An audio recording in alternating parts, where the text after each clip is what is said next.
আমি আজকে দেখাবো কিভাবে আপনারা ওয়ার্কআপ জব অ্যাকাউন্ট ডিলিট করবেন। প্রথমে তো আপনার ওয়ার্কআপ অ্যাকাউন্টে আসি যাবেন, তারপর উপরে দেখতে পাচ্ছেন প্রোফাইল, এই প্রোফাইলে ক্লিক করবেন, তারপর মাই প্রোফাইলে ক্লিক করবেন।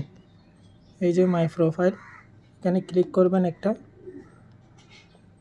ক্লিক করার পর আপনাদের এখানে শো করবে ম্যানেজ প্রোফাইল। এই যে ম্যানেজ প্রোফাইল আছে, এখানে একটা ক্লিক করে দিবেন।